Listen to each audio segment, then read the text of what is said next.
I've just arrived at another of Alexandria's ancient treasures, a necropolis known as the Catacombs of Kom El Shoqafa, or literally mound of shards. This place was unknown for centuries until in the year 1900 it is said that a donkey accidentally fell into an access shaft.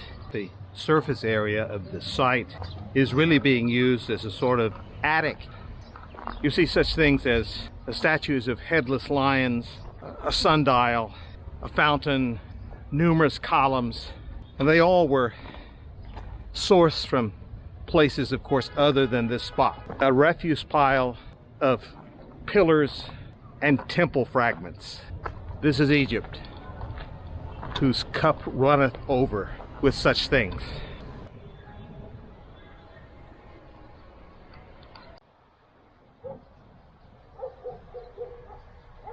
As you can hear in the background, one of the very frequent calls to prayer that you hear here in Alexandria, whether it's morning, afternoon, or evening. And I'm about to show you the main attraction of this archaeological site, tombs underground. And when I say underground, I mean deeply underground. Just take a look at this.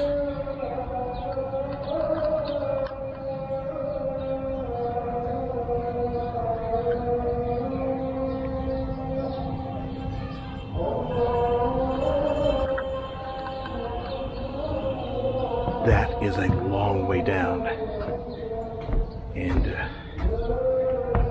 that's where I'm headed. This is what is so unusual about this place. It appears at first that there's really nothing to see, but then you get to where I am now, down a spiraling staircase into this multi-floored tomb, and it is really kind of awesome. You see that you're not walking into a single hole, that there's a connection, and that you're now in a series of very impressive underground passageways. I've walked down a number of flights, and I'm not yet at the bottom. It's just a spectacular place. What makes it even more so is the fact that I have it to myself. Walking down still yet a deeper passageway with a giant rock in front of me and these wooden stairs splitting on each side of the rock to a tomb in the near distance that I'll swing around and show you.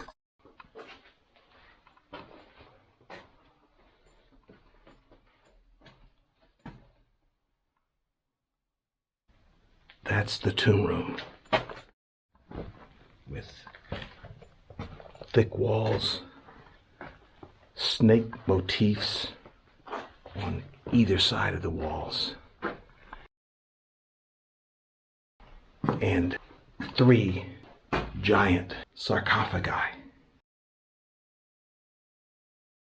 The motifs are a blend of Greek, Roman, and Egyptian styles, which makes sense considering the period.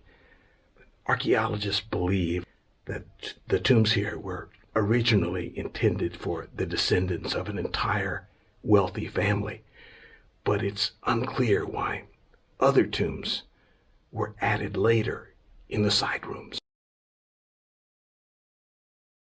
I'm entering one of those side rooms now, and you can see that there are just row after row of double-stacked open crypts.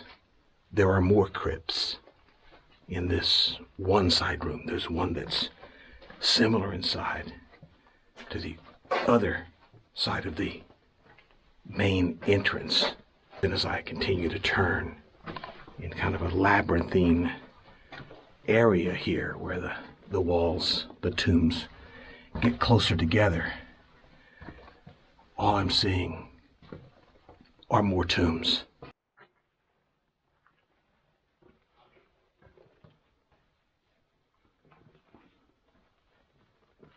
What you see here is a repetitive story.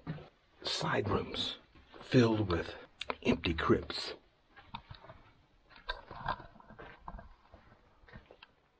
Most of these crypts are completely opened, their contents completely removed, and a few others have vestiges of the stones that were at the front of the crypt. Most have assigned numbers, which are obviously numbers that have been placed there during the archaeological research. It's absolutely silent down here. I wouldn't call it spooky or weird. I would just say it's a place of great fascination and curiosity, because you just wonder who the individuals were who were the center of attention here and who all the others were. One of the especially interesting things about these catacombs is that they contain a separate hallway containing the bones of horses. They were said to be the horses of Roman Emperor Caracalla, hence the name of the chamber being the hallway of Caracalla. Well, at long last, when I'm leaving, I'm hearing voices. Voice of a guide with a tour group. So I guess I hit it just right to be alone.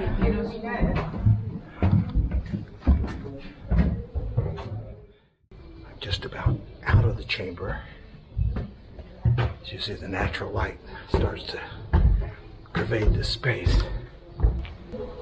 If you just walked in the grounds here and saw what's at the top, you might expect an ancient building housing tombs, but there's none of that here. There's just paved over space that used to be a graveyard from times immemorial that is sort of sandwiched between a mid-rise residential apartment area and the port of Alexandria, the last place in Alexandria you would expect if you came looking for this place.